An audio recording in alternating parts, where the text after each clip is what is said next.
Olá, novamente. Boa tarde. Primeiramente, a vocês. Agradeço imenso que estejam aqui a participar da Semana Digital.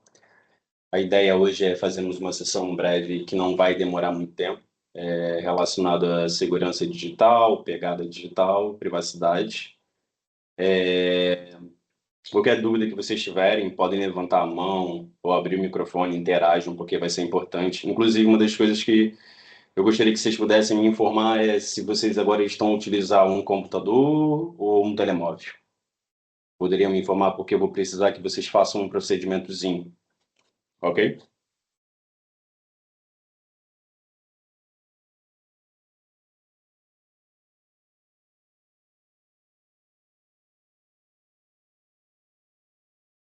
Ok, a Suzane Boa informou computador. Podem falar, pessoal. Podem abrir o microfone e falar, tá boa bem? tarde. Boa tarde. Eu estou a utilizar o telemóvel. Ok. Eu acredito que seja possível uma das configurações que a gente vai fazer, se não, depois também você pode pegar o meu e-mail que eu te ajudo. É bem tranquilo, ok? Ok. Mais alguém está a utilizar o telemóvel? Temos aqui 5 pessoas, só 3 responderam. Leander,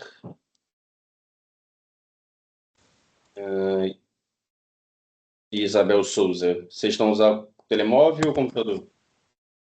O telemóvel. Ok, perfeito. Então eu vou começar. Primeiramente, a ideia é a seguinte: é uma formação que não vai demorar muito. Eu não sou nenhum especialista em cibersegurança, mas já atuo aqui na faculdade há quase 6 anos. Muitas das vezes já visualizamos algumas questões relacionadas à falta de segurança que alguns alunos e docentes e professores podem ter, né, por questões relacionadas ao não conhecimento ou no incentivo de informação. E basicamente eu fiz uma apresentação, ok, onde vai ser o que eu vou guiar o conhecimento. Tem aqui também o meu colega, o João Sacramento, que é da divisão de informática também, que vai participar em conjunto comigo e também vai fazer a exibição de um software que nós utilizamos para a questão de gestão de senha. E basicamente vai ser a apresentação, algumas coisas que eu vou fazer relacionadas ao navegador e um vídeo que eu gerei utilizando inteligência artificial, que é o notebook LM, que inclusive amanhã na sessão de inteligência artificial IA, nós vamos fazer a exibição de como usar o Gama, de como usar o Gemini Studio, e também a questão do notebook LM para pesquisas e estudo, ok? Então, no início, assim, só para que fique uma coisa mais interessante, escutem outras vozes, vejam outras imagens, eu vou começar o vídeo. O vídeo tem quase 5 minutos, ok? Não demora muito, é interessante e é uma introdução do que já vai ser utilizado na nossa sessão, tá bem? Vou partilhar o vídeo aqui, só um minutinho.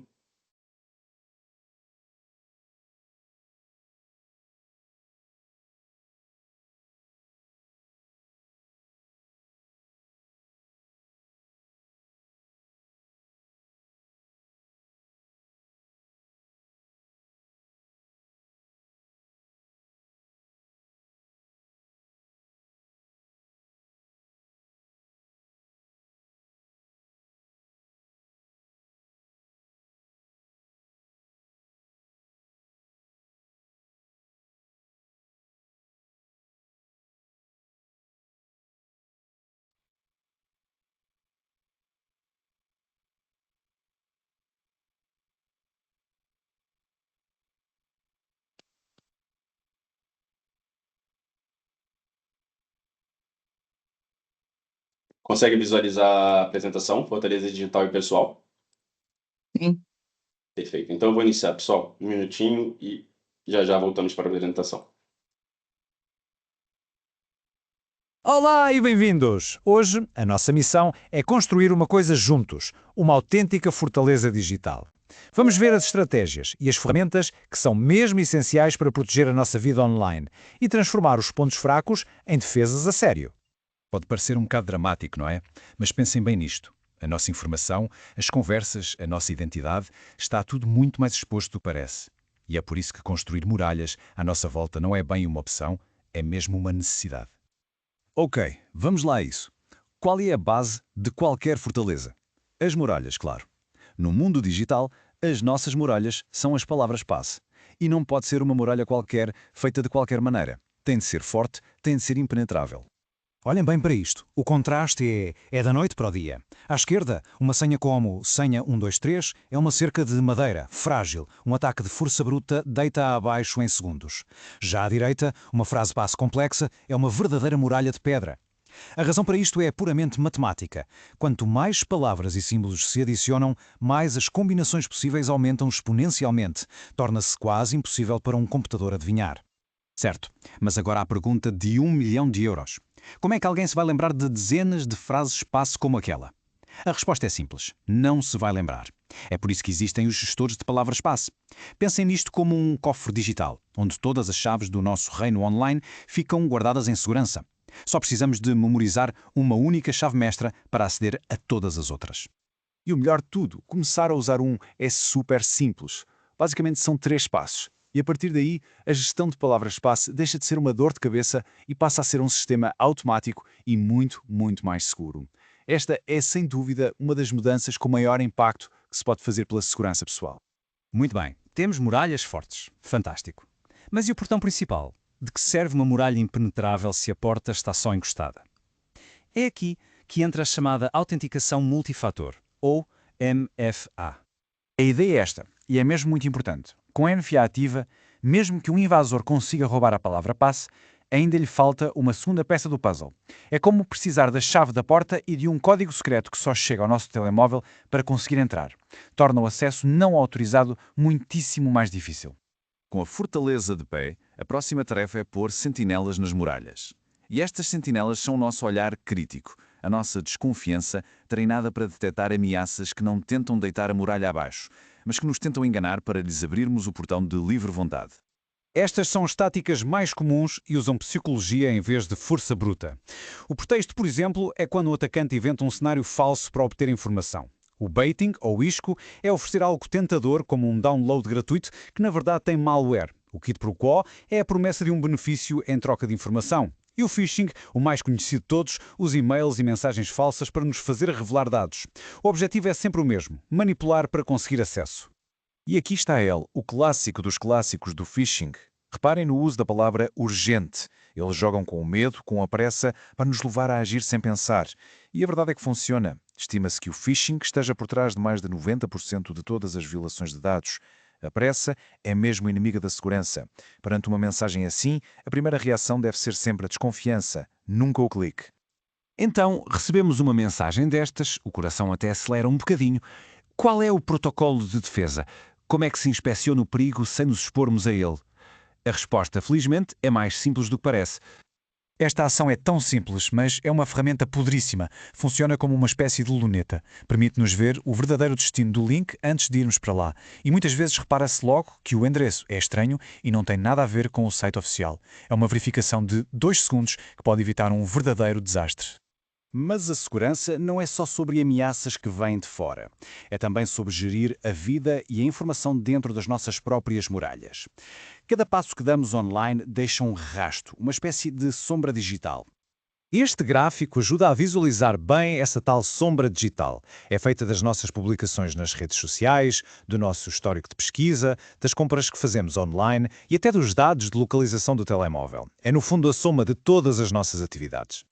Gerir esta pegada é fundamental e há coisas concretas que se pode fazer. Ir às definições das redes sociais e limitar quem vê as publicações. Rever as permissões que as apps pedem. Quando se usa uma rede Wi-Fi pública, é crucial usar uma VPN, que cria um túnel seguro para a ligação.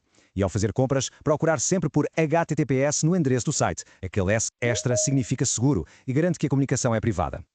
Agora, sejamos realistas. Por muito forte que seja a fortaleza, temos de estar preparados para o pior. É absolutamente crucial ter um plano de emergência para o caso de uma defesa ser quebrada. Nesses momentos, a rapidez da reação pode fazer toda a diferença. Se o alarme soar, há 3 coisas a fazer, e a fazer depressa. Primeiro, mudar as palavras-passe das contas afetadas e de outras relacionadas. É como fechar as comportas para evitar que a inundação se espalhe. Segundo, ativar todos os alertas de segurança que for possível. E terceiro, reportar o incidente à plataforma ou, se for o caso disso, às autoridades. E isto leva-nos à questão final. A fortaleza pode estar construída, as muralhas altas, os cofres trancados. Mas quem é que está de vigia nos portões? A segurança digital não é um projeto que se acabe e pronto. É um estado de vigilância constante. A tecnologia ajuda, mas a ferramenta mais importante é a nossa própria atenção.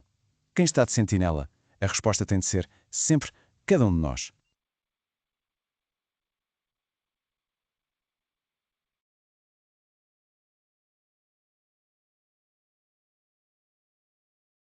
Como vocês puderam visualizar agora, o vídeo é feito com o uso da inteligência artificial, mas com algumas fontes e informações que eu, inseri na plataforma, no Notebook LM, e serve também para ser um introdutório, no caso das questões relacionadas agora que a gente vai apresentar.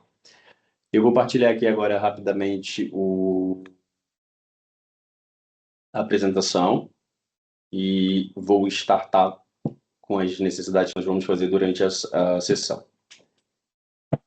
Então, como vocês podem visualizar, só um minuto, essa apresentação também eu fiz utilizando um software de inteligência artificial que eu vou mostrar amanhã, que é o Gama, ok? Depois vocês podem pesquisar. E a ideia é fazer uma formação, até peço desculpas, talvez o nome não foi tão interessante, a gente pensar em outro nome no futuro, para tentar atrair muitos de vocês, porque eu consigo visualizar tanto alunos como docentes, investigadores e outras pessoas também que estão fora de questões relacionadas à informação, né, à informática, dificuldades relacionadas à segurança digital, e que é bastante importante. E digo principalmente para vocês que são alunos recém-chegados no curso de licenciatura, que provavelmente muitos são bombardeados com muitas informações, sistemas, softwares novos, ok? A ideia da formação não é ser uma formação em que eu vou formar vocês como um técnico de informática, nada disso, eu vou tentar trazer exemplos e linguagem mais natural, mas preparar vocês para que vocês sejam mais cientes do que pode acontecer com o uso de tecnologia, seja dispositivo portátil, computador de mesa, telemóvel, entre outras coisas relacionadas à segurança da informação. Então, agradeço, bem-vindo à universidade. Agora chegar, é hora de se preparar para navegar com segurança no mundo digital. Esta apresentação vai ajudar-vos a proteger a identidade, dados e privacidade. E já agora, o primeiro slide, nós vamos trabalhar a importância da autenticação multifator, MFA, que foi justamente o que nós colocamos agora no vídeo. Para quem não sabe o que é MFA, é uma autenticação multifator que adiciona uma camada extra de segurança às vossas contas. Mesmo que alguém descubra a vossa palavra passe, não conseguirá aceder sem um segundo fator. Ou seja, se imagina algum desses alunos que estão aqui, a Suzana ou a Ana, um colega descobre a palavra passe do e-mail dela institucional da faculdade, ok? Ou do e-mail pessoal. E acede ao e-mail, e apaga e-mails, envia e-mails para outras pessoas. Com o multifator ativado, isso se torna muito mais difícil, talvez quase impossível. A não ser que você ainda consiga, né, também, peço perdão, furtar o telemóvel da pessoa, ter a credencial de acesso, a primeira tela, né, porque provavelmente muitas pessoas colocam, seja no iPhone com a questão do reconhecimento facial, eu uso Android e utilizo a minha impressão digital, ou seja, colocando alguma senha. E como funciona, né? Ao que se sabe, palavra passe, ao que tem, telemóvel, ao que são impressão digital. 99% mais seguro, né? Contas MFA ativadas quase são impossíveis de invadir. A ativação não demora, é algo rápido e fácil de fazer. E a proteção completa no caso de funcione em todos os vossos dispositivos de aplicação. Daí eu vou agora só interromper essa questão aqui. Acho que eu não preciso. Deixa eu ver se eu preciso interromper. Espera só um minuto. Acho que eu vou partilhar diretamente logo a tela, que é mais fácil. Espera lá. Já. Diga. Alguém falou? Não? Fui eu, Ok. fui eu, João. Desculpa. Então, basicamente, o que eu quero mostrar para vocês, que é muito importante, porque isso serve tanto para o e-mail pessoal de vocês quanto institucional. Seja qual plataforma for, mas imagino que muitos de vocês tenham e-mail do Gmail pessoal. Eu, João, tenho, né? E-mail do Gmail pessoal há mais de 10 anos e utilizo somente esse. Já utilizei do Outlook e algumas outras coisas. mas agora eu gosto mais de utilizar esse. A faculdade é a mesma coisa, certo? Então, a faculdade, no caso, nós viemos aqui no Gmail, ele já vai para minha conta pessoal porque eu já tinha habilitado, eu vim para aqui, adiciono uma conta, e aqui é algo importante. Eu tenho aqui uma credencial de uma conta que não tem ativado o multifator. E aí eu quero que vocês percebam e visualizem o que acontece. Com o multifator habilitado, todos os novos dispositivos que vocês venham acessar vai solicitar, ok? O de vocês possa ser que sim, mas depois de alguns dias. Não vai ser toda hora, ok? Só um minutinho. Nós temos essa conta aqui chamada semanel@fcshonl.pt, ok? Eu vou clicar em avançar. Eu já tenho a palavra passe aqui comigo, só um minutinho. Então, minuto. Estava aqui, eu já perdi. Desculpa lá. Ok.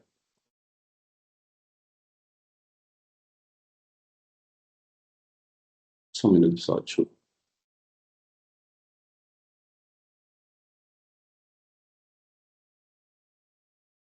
Ok.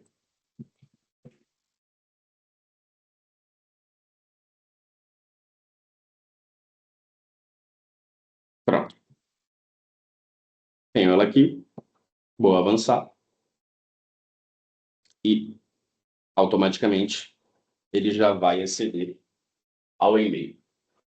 Então, provavelmente a maioria de vocês deve ter isso configurado dessa forma. Eu queria mostrar para vocês como é que a gente pode fazer um procedimento de ativar e queria que vocês também pudessem me acompanhar, ok? Se algum de vocês não conseguirem agora, depois eu vou pedir para que vocês me enviem um e-mail e a gente faça isso em conjunto. Mas a ideia, inclusive no futuro, uma das boas regras que a reitoria da Universidade Nova de Lisboa vai implementar são palavras-passe mais fortes nos postos de trabalho, palavras-passe mais fortes e ativação do multifator nas contas institucionais, palavras-passe também relacionado à rede Wi-Fi, entre outras coisas relacionadas à segurança. Então, basicamente, é isso que acontece. Eu posso ter uma conta, passar a palavra-passe para a pessoa, ou a pessoa pode acabar pegando a palavra-passe e aceder à conta sem que eu saiba, sem que eu veja. Em alguns casos, algumas pessoas até configuram que quando, imagina, uma pessoa acedeu a conta, ok? Recebe uma notificação que essa conta foi acessada, né? Acedida por outra pessoa, e muitas das vezes até informa qual é o local que isso aconteceu. E a ideia é que a gente faça essa ativação agora. Quando quiserem ativar na conta do Google, vocês sempre precisam clicar no ícone que está o nome de vocês. Como a conta é Zé Manel, começa com Z. Se fosse o meu, seria JG, porque meu nome é João Gabriel. E aqui vai haver algumas informações e vocês precisam clicar em Ingerir conta Google. Okay? Ao clicar em Ingerir conta Google, aqui tem muitas informações que são importantes. Depois, se vocês quiserem visualizar, fiquem à vontade. Vocês tomem atenção sempre na questão de segurança. Okay? E aqui, inclusive, o próprio Google informa, né? Temos recomendações de seguranças para a vossa conta. Ele mostra aqui qual foi os últimos inícios de sessões, são alguns logs, algumas informações. Porque já aconteceu, inclusive, comigo, de uma conta minha ser acedida por outro país, e eu tive que ir rapidamente, uma conta pessoal, alterar a palavra passe porque eu não estava nesse país. Exatamente como eu estava a informar, aqui tem algumas coisas que são interessantes, que é a validação em 2 passos. Ele me informa qual foi a última vez que eu fiz a alteração da palavra passe.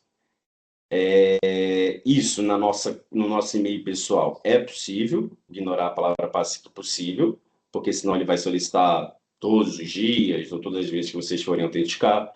Por padrão, a nossa instituição não tem essa opção, então vocês vão ter que colocar realmente a palavra passe todas as vezes. E se tiver o multifator ativado, também clicar nele.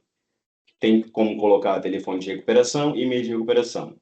Isso também é interessante porque possa ser que no fim de semana vocês percam acesso ao telemóvel ou e-mail, não consigam redefinir a senha e conseguiriam utilizar o e-mail pessoal para poder redefinir a senha. Então, é algo interessante também. Mas hoje eu vou me tentar somente na questão do multifator. Nós clicamos aqui.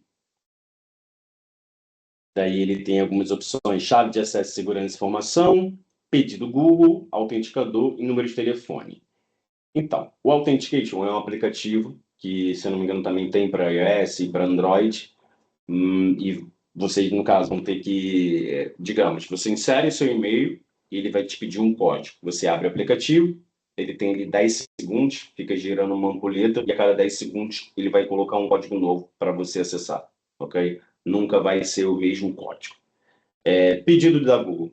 Eu utilizo muito esse e o Authentication também, ok? Que é basicamente, eu acedo a minha conta do Gmail ou da faculdade, não importa, e chega um pop-up no meu telemóvel informando o local onde foi feito o acesso e a hora e clicando e perguntando se eu autorizo ou não autorizo. Se eu não autorizar, a pessoa não vai conseguir acessar o conteúdo da conta. Se eu clicar em sim, prossegue. E aí, a partir disso, passaria dessa tela e iria para a tela do e-mail com as informações. Número de telefone também é a mesma coisa, digamos, né? No caso, você faz a inserção das informações do e-mail, coloca a palavra passe, vai chegar um código SMS no seu telefone e que você depois vai ter que introduzir nessa caixinha, como eu falei para vocês. E essa questão de chave de acesso e chave de segurança é muito utilizado para questões quando você não tem o multifator ou você não tem o seu telemóvel perto, ok? Mas você tem essa chave. São aqueles códigos que nós baixamos e ficam em offline. Eu já baixei, mas não utilizo isso. Utilizo mais o pedido da Google ou o número do telefone. Ok? Então, aqui eu vou colocar um pedido da Google. Espera. Okay. Vai ter que ser o Authenticator. Configurar o Authenticator. Daí, com o meu telemóvel, vocês podem depois baixar o aplicativo, ou vocês podem usar o número do telemóvel, como eu falei. Também fique à vontade. Eu acho também que é uma boa ideia colocar o número do telemóvel. Fica bem seguro, tá bem? E eu não consigo mostrar aqui para vocês, mas ao abrir o aplicativo Authenticator, tem um íconezinho do lado que é para fazer a leitura, né? A leitura do QR Code ou encher a chave de configuração.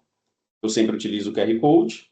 Eu vou apontar o QR Code para o computador, para o ecrã, e lá no final, eu tenho várias contas aqui, né? Contas da faculdade, pessoal, do GitHub, vai sempre gerar um código, ok?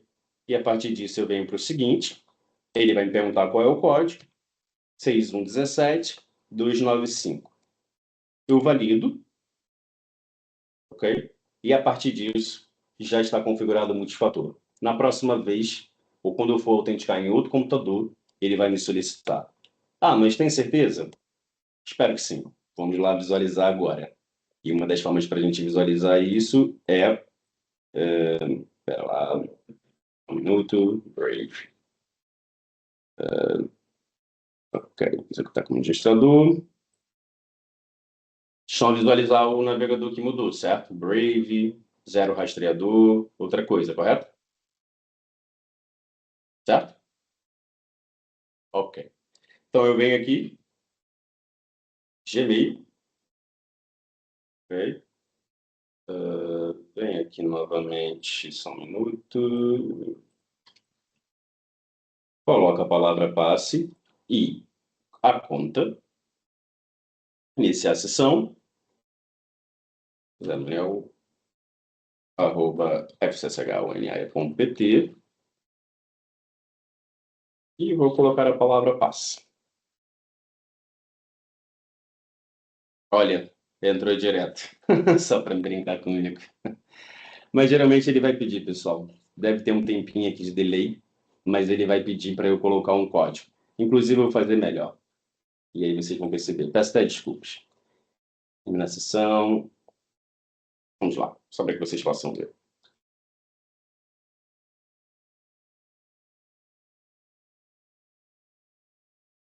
Geralmente ele é para pedir. Se não pedir, é questão do tempo também, porque pode estar relacionado que eu já autentiquei aqui, então ele vai reconhecer e não vai ter nenhum problema. Consegue perceber o que eu estou a falar? Basicamente é isso. Ele vai gerar um pop-up para o meu telemóvel, ok? E se eu não clicar no sim, ele não vai prosseguir. Então chega aqui uma opção, né? Eu não consigo mostrar para vocês, em que ele fala: você está logando, está tentando fazer login né, dispositivo Windows, na região de Lisboa, agora mesmo. Não permitir ou sim sou eu? Existem outras formas, que foi aquilo que eu havia informado para vocês, olha, que é tocar o sim no telemóvel, usar o telemóvel para receber o código, ou utilizar o Google Authenticator. Então, no caso, fica ao critério de vocês. Seria interessante se vocês pudessem fazer agora. Se vocês tiverem alguma dúvida, podem falar comigo, ok? Enquanto isso, eu vou prosseguindo com a formação. Mas, basicamente, é isso. O multifator é muito interessante para que vocês possam ativar na conta de vocês. Dando seguimento na apresentação, alguém tem alguma dúvida relacionada ao multifator, essa questão da ativação? Nada? Não? Tudo ok para mim. Ok, perfeito. Mas é o que eu falei para vocês, assim, tomem nota, porque eu ainda não sei dizer quando vai acontecer, mas a divisão de informática, em alguns meses ou tempo, vai vir a implementar essa questão do multifator para todo mundo. Alunos, docentes, investigadores, staff, nós vamos ter que nos adaptar a isso. E é uma questão de uma segurança a mais. Perfeito. Dando seguimento, eu queria falar a respeito da questão de criação da palavra passe. O que eu quero dizer com isso, que eu acho que é bem interessante? Provavelmente, muitos de vocês, certo? Assim como eu também, sem nenhuma vergonha, temos palavra passe e às vezes, eu já vi pessoas que colocam a palavra passe assim, biscoito 04, ok? Bolacha 23. Isso não é uma palavra passe segura, ok? Palavra passe seguras tem caractere, número e letras minúsculas ou maiúsculas. E como a gente viu no vídeo, são muitos sistemas que nós utilizamos, seja e-mail, seja Instagram, redes sociais, e não é uma boa prática ter a mesma palavra passe para tudo, porque volta aquilo que eu acabei de falar. Se alguém descobre a sua palavra passe e você não tem o multifator ativado, essa pessoa vai conseguir visualizar tudo o que tem no back-office ou por trás da tela de login com as suas informações. Então, como a gente visualiza aqui, né, criação de palavras passe forte, comprimento mínimo, use pelo menos 10 caracteres, quanto mais longa, melhor. Atualmente, na faculdade, nós estamos usando os 10 caracteres, ok? Mas pode ser que no futuro mude, mas o mínimo é 10. Se você quiser colocar uma palavra passe de 20, 30, 40, não importa. Você só vai ter que ter essa informação guardada para sempre que for autenticar no e-mail ou nos sistemas da faculdade, ok? Ela venha ser solicitada. Depois, misture maiúsculas, minúsculas, números e símbolos especiais. Nada de datas de nascimento, nomes ou sequências com 1, 2, 3, 4, 5, 6. E única para cada conta. Como eu falei, nunca reutilize a mesma palavra passe em diferentes serviços. E aqui eu quero até falar um pouquinho. No futuro, a gente talvez vai ir por esse caminho, que uma das boas práticas seria atualizar talvez 1, 2 vezes ao ano a palavra passe, mesmo com o multifator ativado. É interessante. E eu já vou passar para o meu colega, que ele vai mostrar a questão da instalação do gestor de palavra passe, que é o KeePass. E antes eu queria mostrar um pouco para vocês e também explicar um pouco a respeito de possíveis palavras. Digamos que vocês tenham dificuldade ou, imagina, gostariam de tentar pensar numa possível palavra passe. Como eu lhe disse, né? Eu nasci no dia 4/1 de 1990. Eu nunca devo colocar isso na minha palavra passe. Nem 4/1, nem 04/01, ok? Porque isso pode ser fácil. Um cartão de crédito, um cartão de banco que eu perdi, algum outro tipo de sistema que uma pessoa pode visualizar, ela pode, com a minha informação, aceder à minha conta e fazer inúmeras coisas. E isso também, minha mãe se chama Gabriel, ok? Também não é interessante colocar nenhum nome de parente, nada. E aí, o que nós podemos fazer de palavras passe? Indicações.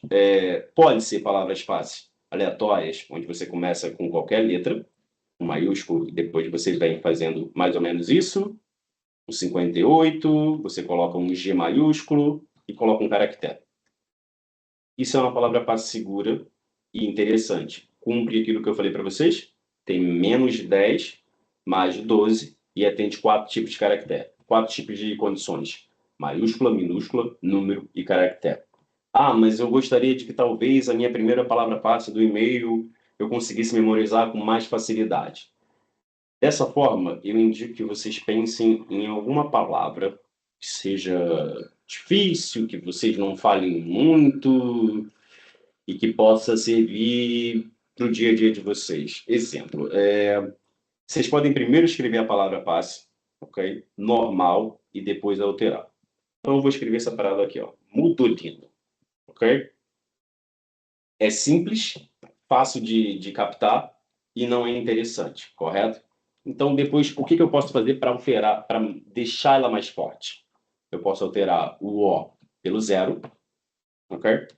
Aqui ao lado do L, eu já posso colocar dois L's maiúsculos, ok?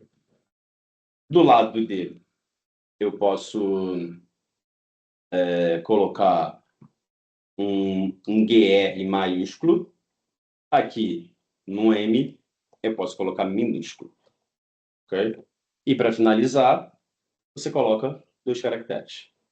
Isso, querendo ou não, já é um pouco mais fácil para você identificar. M-O-O, G-R-L, G-R-I, L-L e N0 asterisco asterisco. Mas existem inúmeras outras palavras que também vocês podem pensar, não sei, é relacionado a gastura. Aí você poderia botar o G minúsculo, ok? Um cifrão, que poderia ser o já simbolizando o S, um T maiúsculo, ok? Um minúsculo, dois R, dois luz, e depois um R, 4. Isso também é possível ser memorizado, ok? Se vocês não quiserem palavras que vocês consigam memorizar, mas que vão de encontro àquilo que eu falei para vocês, que respeitem as 4 condições, uma opção de usar a palavra passe é essa. E como meu colega vai explicar agora, é a questão do gestor de senha. Imagine que você, como é que eu explico para vocês? Vocês não é que não queiram, não devem saber todas as palavras passe e utilizar ela para cada sistema, ok? Vocês, no caso, o João vai explicar melhor, precisariam saber da primeira palavra passe, que é a palavra passe que você vai acessar o gestor de senhas, ok? E depois, cada sistema vai ter uma palavra passe diferente. No caso, essa poderia ser do Gmail, essa poderia ser talvez de uma universidade externa que você estude um curso ou alguma outra formação, e assim vai. Você consegue cadastrar as palavras-passe e utilizar uma para cada um, dentro de cada sistema. Algo extremamente importante que não se deve fazer nisso é utilizar o gestor de senha do Google, que lá tem todas como é que eu explico? Tem como você instalar, cadastrar todas as suas palavras-passe. E aí isso volta de novo para aquilo que eu falei desde o início.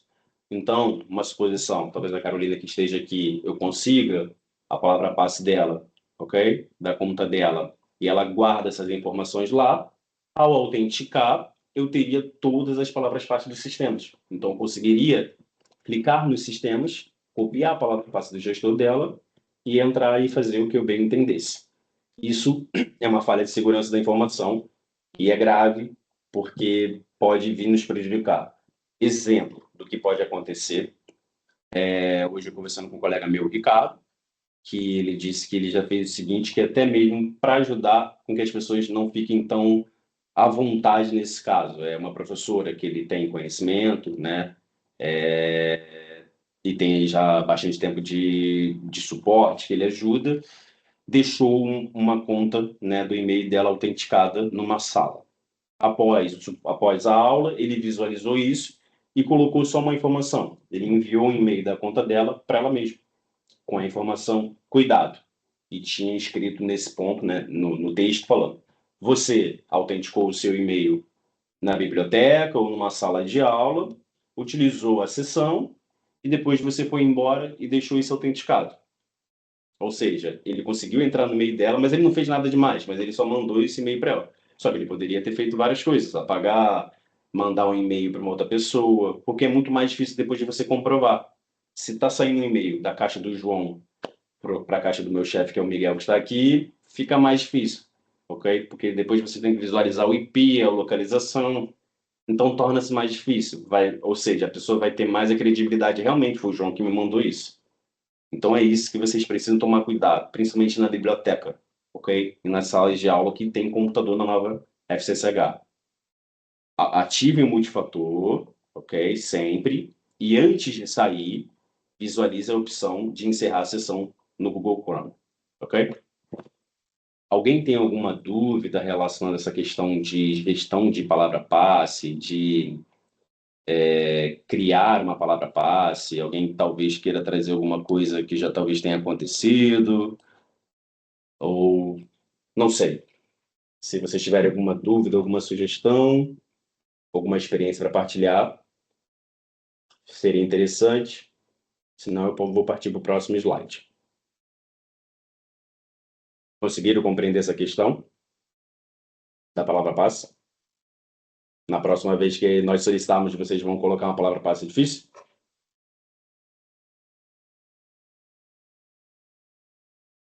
Ok.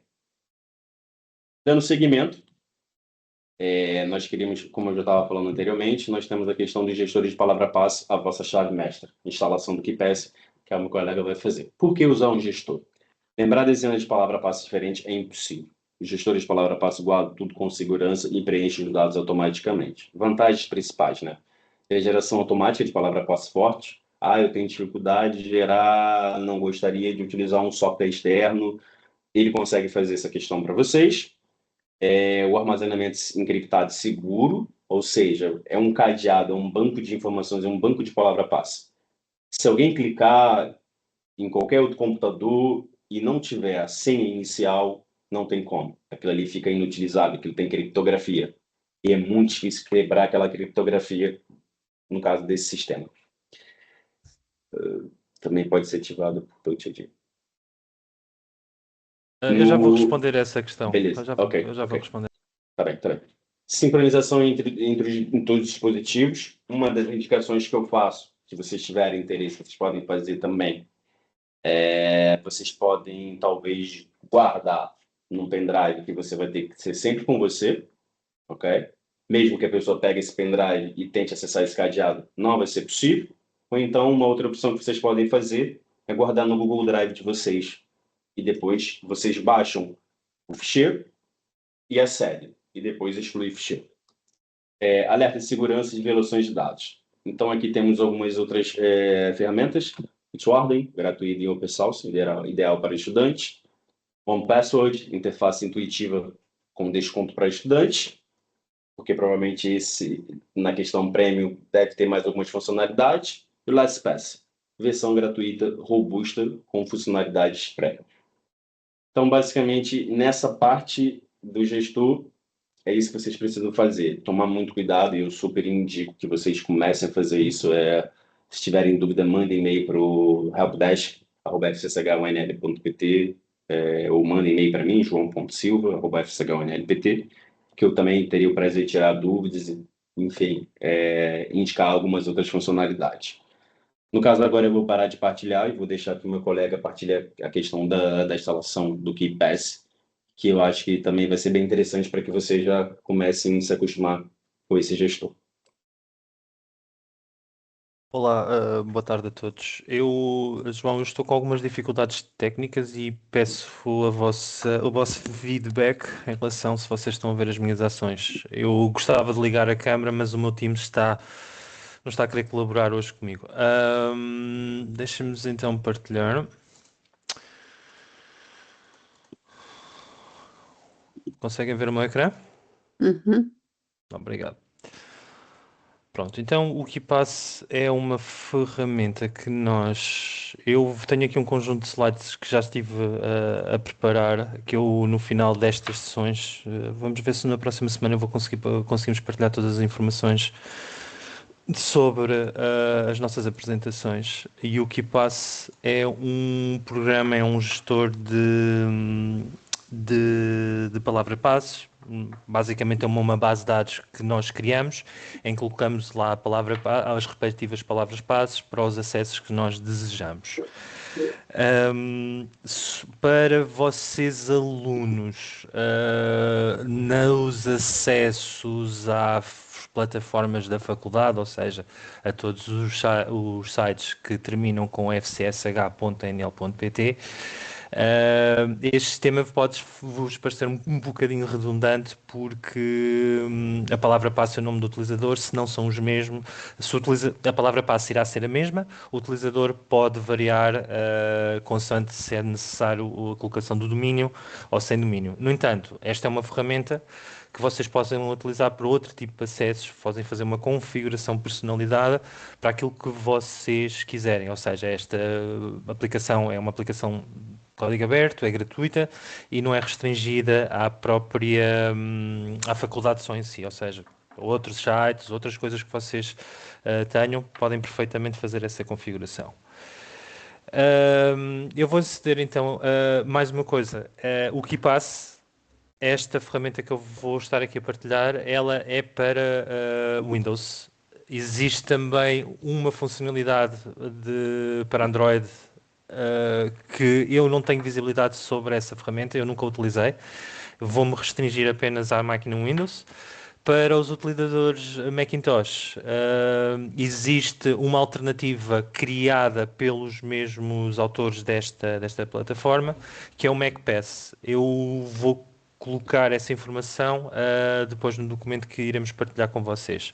Os passos serão os mesmos, dadas apenas temos aqui, vamos ter as diferenças dos ambientes de trabalho entre Windows e Mac. No entanto, o funcionamento, a configuração, os passos vão, se não forem 100% iguais, vão ser 90%, 91%, 92%, etc.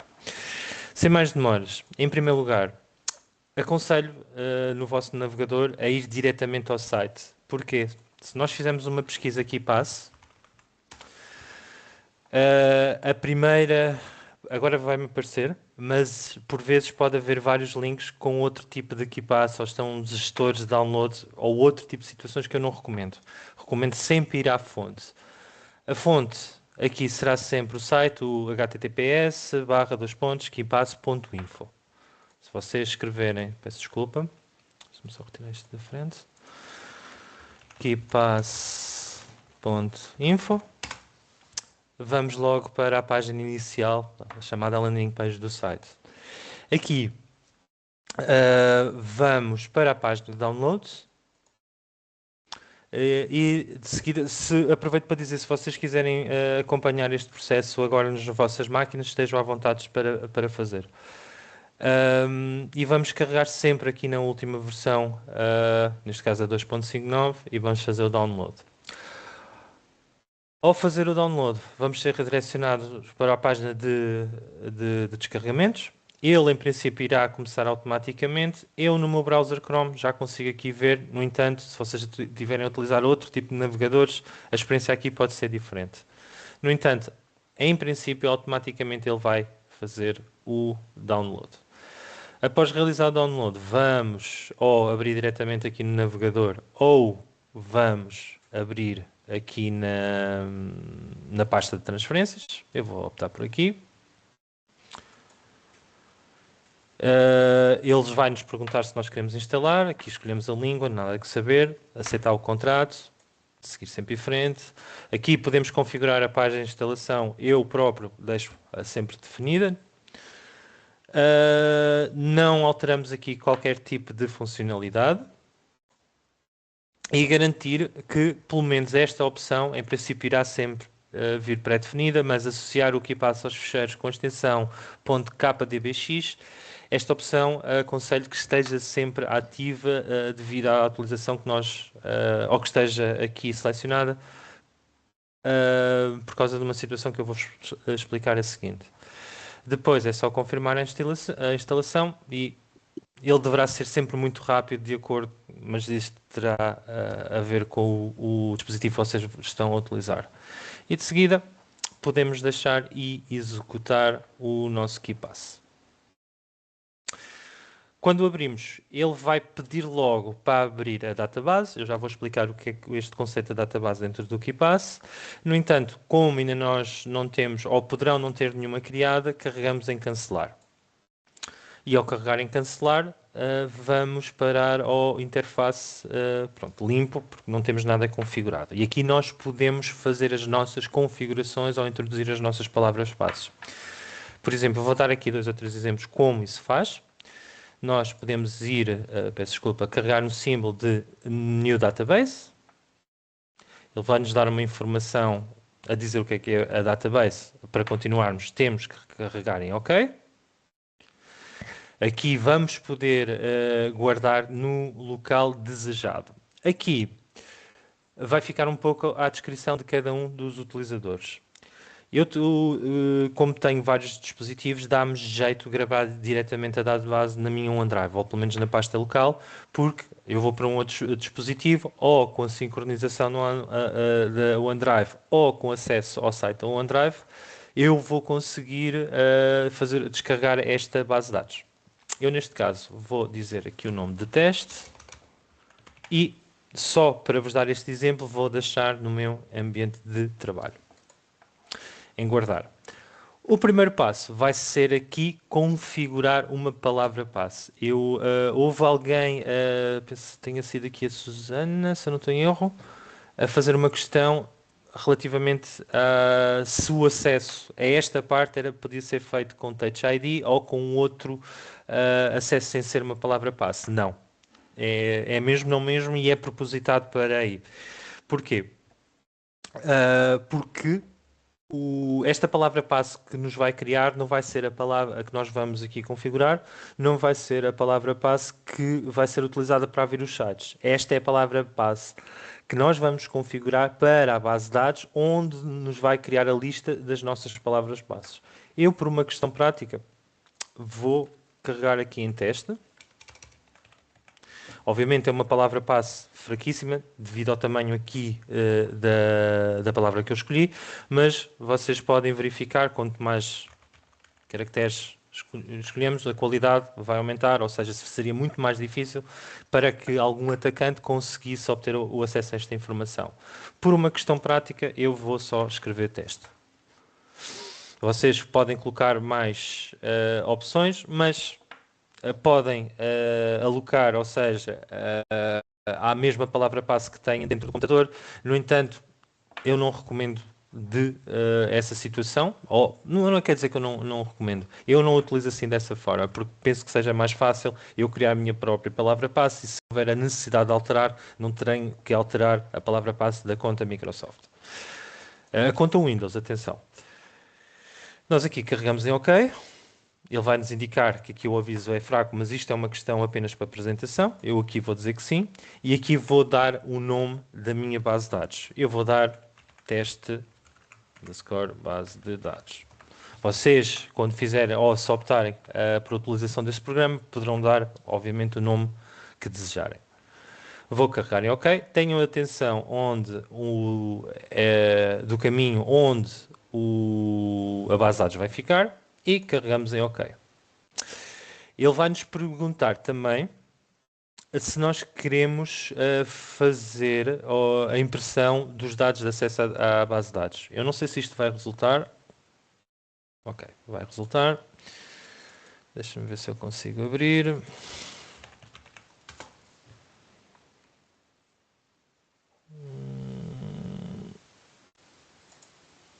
Como é que ele foi bem de trabalho? Teste, exatamente. E eles vai-nos apresentar, é como se fosse o recibo onde vai conter o local onde nós deixamos a base de dados, e aqui, a preenchimento à mão, poderão colocar qual a palavra passe e guardar este documento muito bem guardado, e caso necessitem de retirar essa informação, têm esse documento físico. Eu, no meu caso, não optei, mas é uma opção que o programa vos dá. Pronto, retomando, quando nós criamos a nossa base de dados, o programa vai nos dar aqui as palavras pré-definidas. Estas não têm qualquer tipo de... ou tem informação, mas é genérica. Eu, por acaso, vou removê-las. Para remover, nada mais do que selecionar uma a uma, ou neste caso as duas, e remover as entradas. Aqui é uma espécie de separadores. Vocês podem optar por colocar tudo no geral, podem optar por colocar um em cada categoria e fazer, por exemplo, a gestão É uma questão de a gestão das palavras-passe, de acordo com as vossas experiências, mas isto é meramente... fugiu-me agora uma palavra, peço desculpa. Era meramente opcional. Aqui, caso por algum motivo removam uma entrada, ou seja, uma palavra-passe que, por engano, existe uma reciclagem, basta chegar aqui e restaurar a própria palavra-passe. Ou podem simplesmente copiar, pegar e colocar no local onde onde foi removida.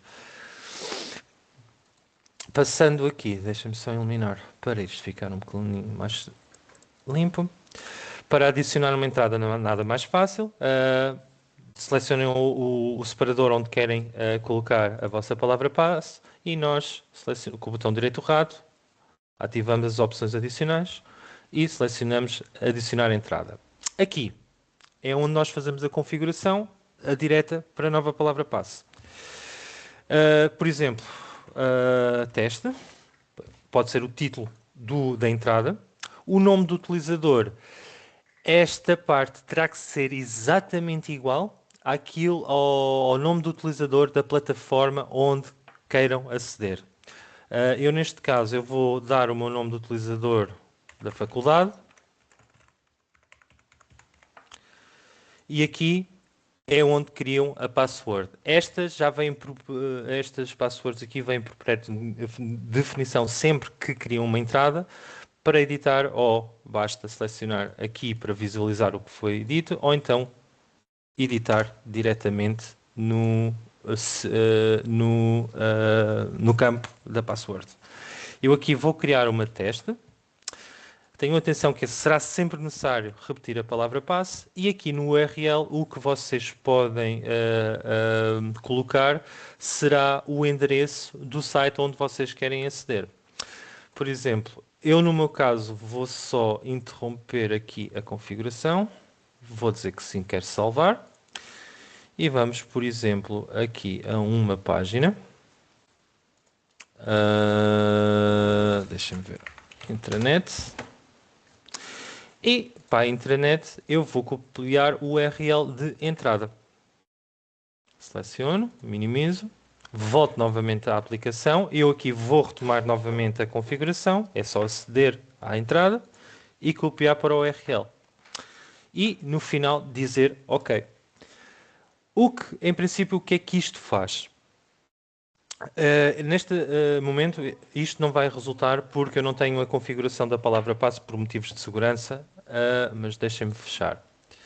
O que vai acontecer é, ao carregar diretamente sobre a coluna do URL, automaticamente vai aparecer a palavra passe. O que é que vai acontecer? Para nós irmos buscar os dados. De uma forma muito simples, peço desculpa. Vamos só minimizar. Virá aqui, estás aqui. E tem duas formas. Para copiar o nome do utilizador, selecionar Ctrl mais B. No caso dos Macs, em princípio será o comando mais B. E selecionar, depois copiar o nome do utilizador vai ser o Ctrl mais o V. A palavra passe vai ter aqui um elemento diferente para copiar, para ser mais fácil. Vai ser Ctrl C, ou com o botão direito do rato e copiar a palavra passe. E, novamente no site, vamos clicar Ctrl V. E daí podemos proceder à autenticação. No meu caso vai dar um erro porque a palavra passe que eu defini não vai ser a mesma palavra passe que eu tenho. Portanto, vai-me aparecer este erro. Se vocês colocarem a vossa palavra passe nesta plataforma, obviamente, e se ela for a correta, obviamente poderão ter acesso. Mas existe uma forma, é de fazer o chamado autotype. Eu não recomendo muito, eu não sei se é por minha falta de jeito ou se é por eu não estou ou por uma falta de entendimento do programa. Há colegas meus que conseguem fazer isso. Mas, por exemplo, se acederem diretamente e carregarem no Ctrl V, ele agora não, sobre o nome, ele automaticamente vai fazer o preenchimento automático. Pronto, pode ser mais fácil para não ter que passar por estes passos do Ctrl C, Ctrl B. Eu não recomendo muito porque se, por exemplo, o cursor não estiver aqui, ele provavelmente poderá colocar a palavra passe aqui e colocar a senha visivelmente. O que é uma falha de segurança. Por exemplo, se estiverem a trabalhar com um computador ou querem aceder a um site, se estiverem a trabalhar num computador público. De resto, este basicamente é o funcionamento do programa. Conforme os vossos acessos vão são dados à plataforma da FCSH ou outro tipo de plataformas, podem vir colocando, adicionando as entradas que necessitarem, ou aquelas que sejam parecidas. Muito importante, a questão agora, no caso de utilizadores que utilizem vários dispositivos ou trabalhem em vários computadores. Quando salvarem a vossa base de dados, ela vai assumir o nome que nós definimos anteriormente. E há duas formas depois de aceder de aceder a essa base de dados. Se nós fecharmos, eu tenho aqui a base de dados, eu não necessito, por exemplo, de ir ao KeePass para abrir o programa. Eu posso perfeitamente carregar na base de dados que eu tenho criado e ele vai-me pedir diretamente a palavra passe. Se eu escrever a palavra passe, eu penso que tenha sido teste, ok, ele vai abrir. No meu caso, o que eu faço para trabalhar em vários dispositivos, eu tenho a minha OneDrive já sincronizada com o meu computador, mas eu vou dar um exemplo se não tivesse. Por exemplo, eu vou aqui ao site da minha OneDrive.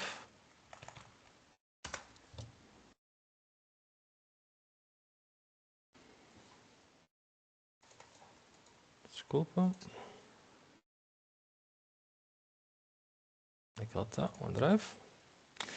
E vou carregar diretamente o ficheiro para a OneDrive. Ou seja, vou ao meu ambiente de trabalho e testo. Uma vez que ele já fica carregado, quem diz OneDrive pode dizer também Google Drive, porque a conta institucional também dá acesso a essa plataforma. Depois, noutro computador, eu iniciaria a minha sessão e eu chegaria ao meu ficheiro da OneDrive, que deve estar mais por aqui por trás, e transferi-lo. Após a transferência, já no computador onde quero trabalhar, bastaria carregar, selecionar, colocar a palavra passe de início e teria o acesso. Muito importante, a questão das atualizações da palavra passe. Elas não são automáticas. Ou seja, se porventura no site, por exemplo, ou perdem a palavra passe no Infor Estudante e recuperam a palavra passe deste caminho. Obviamente que esta nova palavra passe que vocês colocarem vai ser diferente que têm na base de dados. Daí, sempre que houver uma alteração na palavra passe no utilizador, nos sistemas onde vocês querem aceder, vocês têm que vir aqui à base de dados, peço desculpa, e peço desculpa, aqui é o erro, selecionar, alterar a chave mestra. Aqui vocês colocam uma nova palavra passe, teste 1, por exemplo, repetir a palavra passe, ignorem nesta parte, e automaticamente ele vai sempre pedir se nós queremos o recibo, e automaticamente a próxima vez que acederem à base de dados, já é com a nova palavra passe. Se vocês quiserem, se têm este ficheiro de acesso numa outra máquina, ou tentarem aceder, não vai dar porque esta foi atualizada. Daí a necessidade de, sempre que existe uma alteração, irem na vossa conta, irem à base de dados, aí fazerem alterações às entradas, e depois será só copiar o ficheiro para a OneDrive e depois o novo dispositivo substituir pelo ficheiro antigo e a partir daí não deverá haver problemas. Relativamente ao programa em si, deixem-me só confirmar. Este será a utilização, mas queria indicar, como o meu colega, esta é apenas a utilização do programa, eu vou-vos passar o tutorial para vocês terem, e se quiserem optar por descarregar e instalar. Para o pessoal Macintosh, se fizer isso, quiser fazer proativamente, o nome não será KeePass, mas será MacPass. Que será o KeePass, mas é compatível para as máquinas macOS. Como podem ver, vai ser muito parecido o interface, a forma de configuração irá ser a mesma, mas se tiverem dúvidas, estejam à vontade de contactar o helpdesk@fcsh.nl.pt. Relativamente ainda a uma informação que o meu colega João Gabriel estava a falar sobre a situação de contas comprometidas. Nós, obviamente, temos um processo sempre que isso acontece. Obviamente que esse processo irá aplicar sempre a atualização de novas credenciais. No entanto, eu peço que, se vocês tiverem alguma suspeita, alguma dúvida, nunca hesitem. Nunca fiquem a pensar, isto já passa, ou mais tarde vou perguntar, ou deixar para depois. Se vocês notam que alguma coisa não está da forma, ou está estranha, peço para reportarem para o Helpdesk as vossas dúvidas e os colegas irão ajudar-vos a resolver qualquer tipo de situação nesse sentido.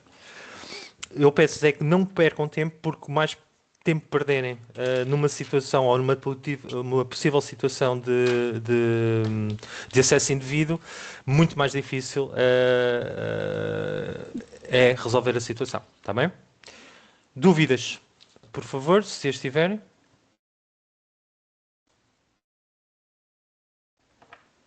Alguém tem dúvida na instalação, pessoal? Uma coisa de configuração? Ou talvez algo que não consiga compreender nessa parte?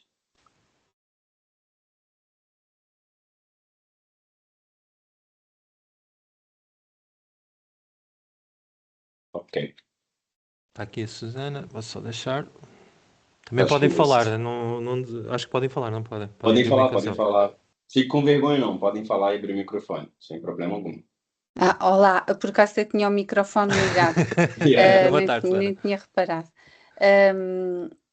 As minhas dúvidas são sobre as sessões anteriores, são muito básicas, por isso se calhar vou esperar para o final da sessão e depois fico só com vocês a colocá-las, não Está sei. bem, está bem, está Se bem. quiser também partilhar, ao final a gente também vai abrir um tempinho, porque a sua dúvida também pode ser de outro colega, Suzana. Então, fique à vontade. Hoje é o tempo mesmo para vocês se sentirem à vontade, o máximo de coisas que vocês quiserem saber, dúvidas. Temos tempo, né? Eu sei que vocês também têm coisas para fazer, mas podem ficar à vontade, tá bem?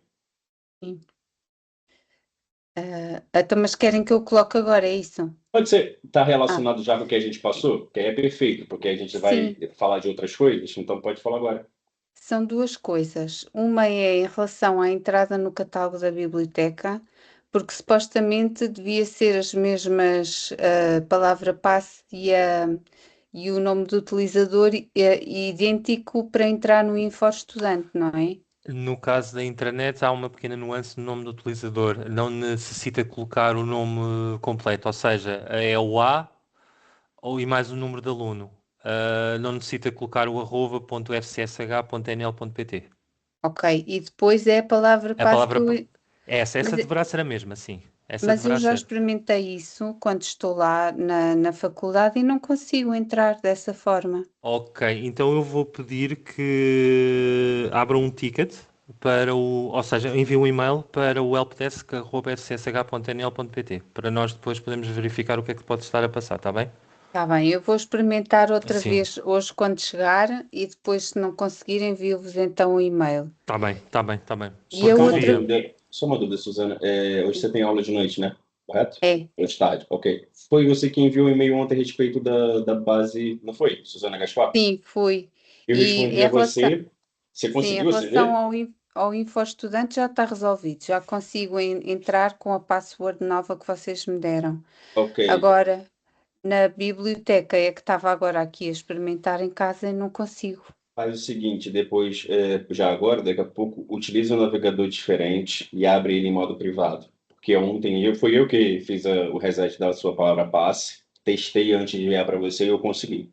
Então pode ser, acontece, é aquilo que eu falei na segunda-feira, não sei se você estava do mudo. Muitas das vezes, quando tentamos, muitas das vezes aceder, sempre fica erro, erro, erro, erro. Quando a gente obtém a palavra passe correta, como tem os cookies de, né, sujeira, lixeira do Google, ele vai falar que está errado. Então, uma forma para a Ok. gente ter a certeza, assim, abrir um outro navegador de uma preferência que você não utiliza muito, e aí pode ser o Brave, o Edge, o Mozilla, em modo privado, e fazer o primeiro acesso. Se funcionar, tá certo, tá atualizado. Depois a gente pode fazer a questão da limpeza dos cookies, e aí, a partir disso, quando abrir o navegador da sua preferência novamente, já não vai mais ter esse problema, ok? E como é que se faz a limpeza dos cookies? Tem a opção... Vai depender do browser que está a utilizar. Qual é o browser que utiliza? Normalmente é o Safari. Ai, não consigo agora, não tenho Safari. Ok. O que você Mas pode normalmente fazer, é faz uma assim, opção. eu tenho quase certeza que o Safari é o seguinte, quando a gente abre um navegador e a gente clica nas opções dos 3 pontos, exatamente. Quer ver? Clica aí em definições, João, rapidinho, fazendo um favor. Ali embaixo, perto do sair.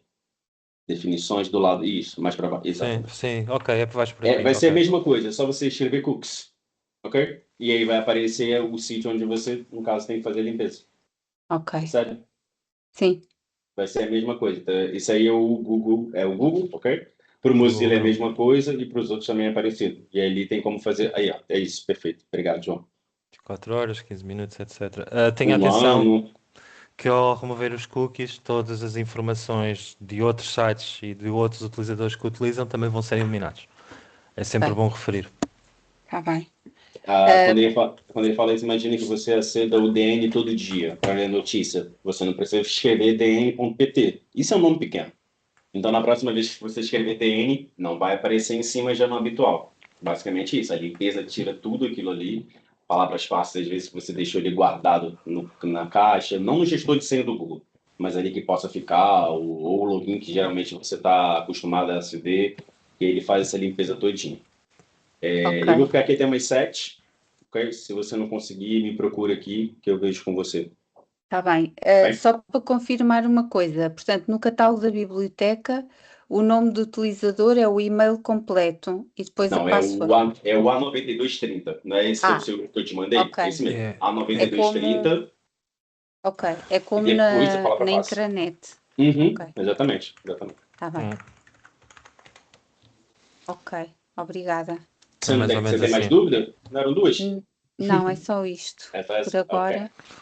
Tá bem, mas se tiver uma dúvida, você pode me procurar aqui hoje o João Gabriel, ou João Silva, no edifício D, que é a Está sala bem. que fica aqui do lado da sala de informática e eu vejo com você. Ok, obrigada. Nada. Alguém tem mais alguma dúvida, pessoal? Não? Ok. Então vamos prosseguir. Eu vou agora partilhar aqui. João, quer finalizar mais alguma parte? Ai, não, peço desculpa, eu estava com Não, o ecrã tranquilo, apertado. tranquilo. Não, era só isso. Era só. Não, é só de reforçar aquilo que já indicaste relativamente às palavras passes. Cuidado. Cuidado com a situação do. Eu não quero estar aqui a vilanizar os gestores de passwords dos Googles, Apples, etc. Principalmente mais no Google Chrome.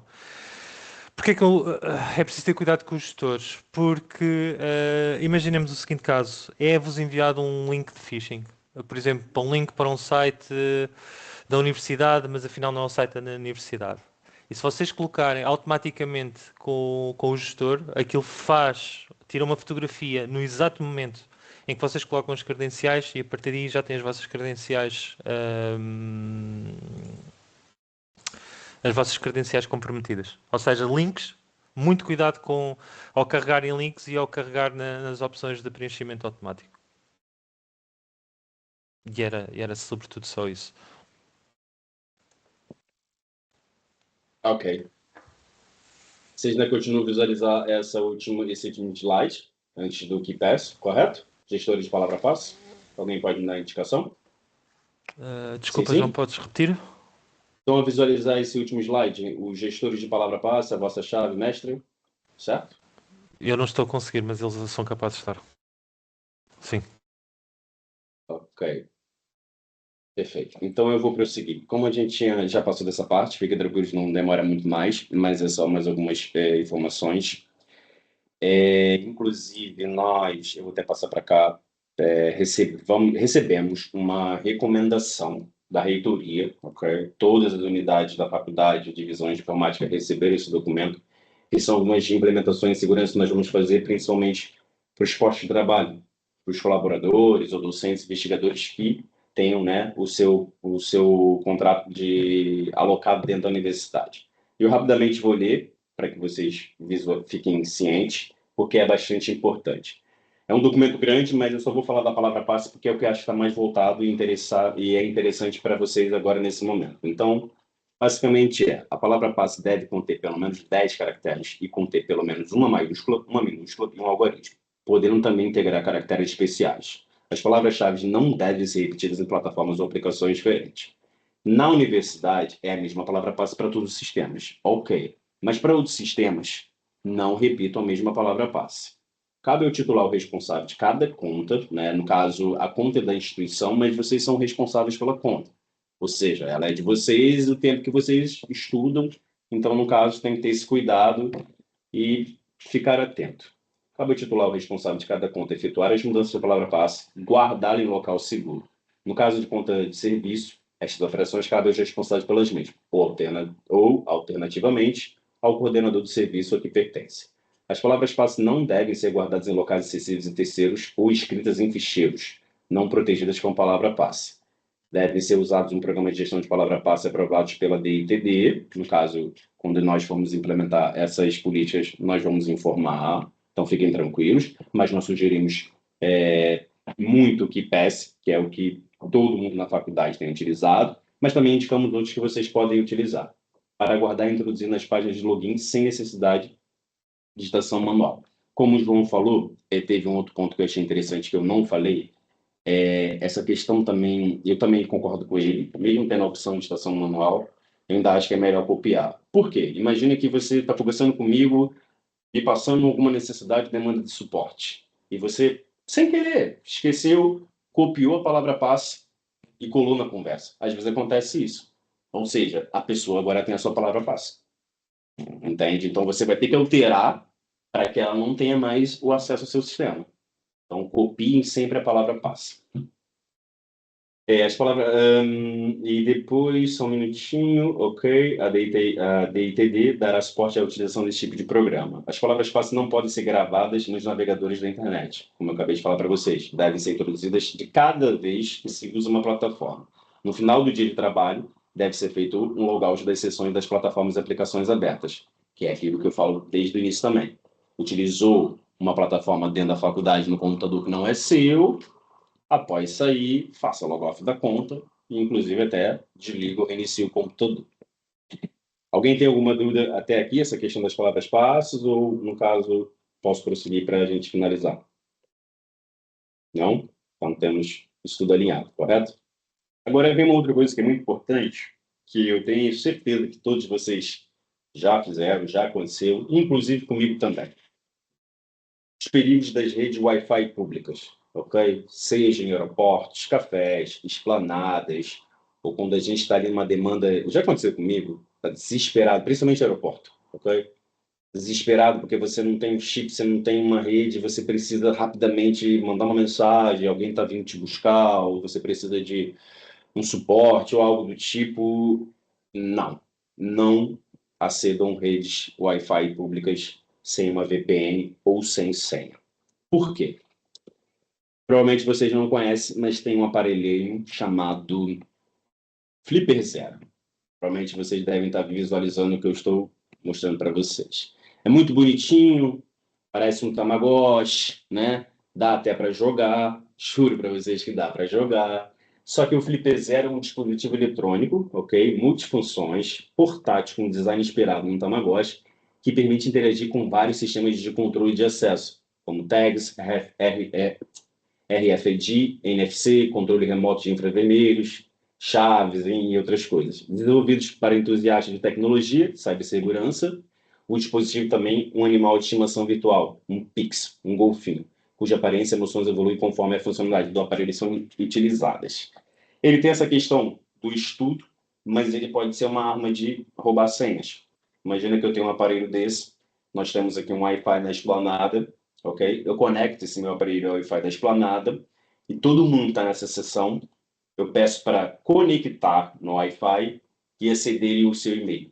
Ele vai pegar todas as informações de vocês, do login, da senha, porque passa tudo pela rede, ok? Então, esse hacker ou essa pessoa, no caso, sei lá, digamos criminosa, consegue ter uma data de senhas e e-mails e aceder e fazer o que bem quiser. Por isso que é importante não aceder a essas redes sem palavra passe. Nunca, ok? A não ser do tipo assim, eu preciso aceder, ok, acede. Mas aí, após aceder, você já faz logo uma conexão com um client VPN que você tenha. Senão, você pode ter problemas relacionados a perder, né, informações. E aí que ele está falando, né, mostrando, explicando, né, rede sem palavra permite que qualquer pessoa intercepte os vossos dados. Hackers podem posicionar-se entre o vosso dispositivo e a rede roubando informações. Criminosos criam um hotspot falso com um nome que parece legítimo. Isso eu já vi também na rua. Tem uma rede, não sei, o Café Vida Cara. E o Café Vida Cara não tem Wi-Fi. Mas alguém rapidamente ali está tomando café, colocou isso e qualquer pessoa que vai chegar vai acessar, a rede está aberta, precisa conectar o Wi-Fi, vai perder dados. Então, formas de segurança é usar a VPN, encripta todo o vosso tráfego, tornando invisível para parceiros. Coisa muito importante também, evite transações sensíveis, nunca cedam a conta do banco, ok? Nunca, nunca, nunca mesmo. Banco nunca, ok? O resto também não, mas banco nunca. É muito importante, porque pode ter problemas. No passado, eu juro para vocês que eu não sei o que aconteceu, nem onde foi. Isso foi há 3 anos e meio. Clonaram meu cartão de crédito, fizeram uma compra de 800 euros. Eu estava em casa às 11h30 da noite, quase dormindo, quando eu olho aquilo ali. Eu sou brasileiro, ok, mas convertendo para real, eu falei, não é possível, não acabei de gastar 4.500 reais. Rapidamente contactei o banco fez bloqueio e me informou, eu estava em Portugal, ok, que essa compra tinha sido feita da França. Então, assim, é muito importante tomarem cuidado com todas essas questões de dados, tá bem? Outro ponto importante que eu já vou mostrar para vocês é a questão de verificar o URL. Certifique-se que o site utiliza o HTTPS. E aí, como é que a gente visualiza isso? Dessa forma aqui, ó. Vamos lá. Infogestão. Ok? Vocês conseguem visualizar isso daqui, certo?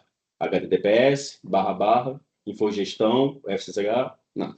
Se eu vier aqui e colocar o S, HTTP, ele vai porque a gente já redirecionou isso para aí. Mas há sites que não vão e vai dar um erro de certificado de segurança. Vocês provavelmente já visualizaram que tentam aceder a um site, às vezes o certificado está caducado, às vezes é uma forma também do tipo assim, finge que está caducado e não está, para tentar roubar alguma informação. Tá bem? Então, isso aqui é muito importante. HTTPS e principalmente isso daqui, ó, unl.pt, que vocês conseguem ter a certeza que é seguro e que é da Universidade Nova de Lisboa. Tá bem? Porque vai ser muito difícil que tenha um sistema assim, ó. Inforgue unl.pt, mesmo que seja para roubo. Não tem como, porque esse domínio aqui, ó, o unl.pt é nosso. Ok? Então, dá segurança que esse sistema é nosso. Agora, se tivesse o infostudante, né, que poderia acontecer também, infogestão, imagina que aqui está... Olha, pode ser. unl.com. Não é seguro, não é nosso, é mentira. Ok? Inclusive, mais para frente eu vou falar o que aconteceu aqui no ano passado, relacionado a isso, que é justamente para passar um pouco de mais segurança para vocês. A respeito dessa questão aqui do Wi-Fi, redes públicas, vocês têm alguma dúvida? Ou algo que queiram falar? Ou eu posso, no caso, prosseguir? Não? Simbora. Outra coisa também que é importante que eu quero falar para vocês é o cuidado com os dispositivos. Tá bem? Muitos de vocês aqui provavelmente utilizam Android, certo? iPhone. O iPhone já tem uma questão mais tranquila porque nessa questão, eu sinto ele um pouquinho mais seguro de atualização de software que de Android. Então, tem que sempre, às vezes, visualizar se tem alguma atualização de firma para fazer. Eu sei que às vezes é um pouco chato, a gente não quer fazer, mas é importante por questões. Essas atualizações sempre trazem segurança, né? Porque conseguem visualizar erros e bugs que pessoas, hackers ou estudantes, visualizaram. Eles fazem um novo sistema, o mesmo sistema, com uma atualização mais forte, e lançam para baixar. E isso é a mesma coisa para o Windows, ok? Do tipo, sempre vi uma vez ao mês, para atualizações, update, né? E visualizar. Só um minuto. Ó, procurar atualizações, tá bem? Façam isso uma vez ao mês, uma vez a cada 2 meses. Se não tiverem antivírus, nós temos a licença do antivírus aqui na faculdade, nós podemos instalar um antivírus para os alunos também. Então, é importante que vocês cuidem da questão do antivírus, da atualização do dispositivo e instalem também uma VPN no vosso computador. Nós também temos a VPN da faculdade que vocês também podem utilizar. Tá bem? E aqui ele mostra que não tem nenhuma atualização para fazer. Mas já cheguei, juro para vocês, a pegar computadores em suporte que a pessoa falou que não fazia atualização há 8 meses. E tinha mais de 20, 30 atualizações para fazer. Isso é um grande risco. E já agora também, quem utiliza o Windows 10, até o final do ano, se puder pedir para formatar o computador e instalar o Windows 11, vai ser interessante. Porque até o final do mês, a Microsoft vai deixar de dar suporte à segurança em sistemas operativos do Windows 10. E aí aqui ele mostra, né? Ative o PIN, é interessante, nunca deixe o seu telemóvel sem uma tela de bloqueio, seja Face ID, seja dedinho, seja PIN, tem que ter uma tela de bloqueio ali para que a pessoa não possa visualizar. Inclusive, tentem fazer isso para sistemas que você utiliza muito, WhatsApp. O meu tem. Okay? O meu tem é do meu telemóvel e para o WhatsApp eu também preciso colocar minha digital. É uma forma mais segura, ok? Nunca deixe dispositivo sem proteção. Demora 3 segundos para alguém aceder. Atualizações constantes. Instalem todas as atualizações de sistemas e aplicações. Elas corrigem vulnerabilidades e seguranças críticas. E encriptação de dados. Isso eu deixo mais ao cargo de vocês, porque é uma questão que tem que tomar muito cuidado. Ainda é um processo que eu acredito que as pessoas precisam de mais maturidade e calma, porque eu consigo ativar a encriptação de dados do meu disco, desse portátil que eu estou dando a formação para vocês agora. E só que se eu perder a palavra passe dele, ou tiver algum problema, o que acontece também, que aconteceu recentemente comigo, eu tirei um disco que estava encriptado no computador e tentei usar no meu, que era para fazer o backup, para devolver as fotos para uma pessoa. Não consegui. Ele me pede para colocar a palavra passe. E eu não consegui achar essa palavra passe em lugar nenhum, e nem essa pessoa tem. Eu ainda vou verificar se há possibilidade, talvez, uma empresa especializada que provavelmente vai cobrar um valor alto, né, porque são fotos da vida da pessoa toda, e ela tem um desejo de ter, quebrar isso. Se não, desculpa a expressão, essas fotos foram a vida.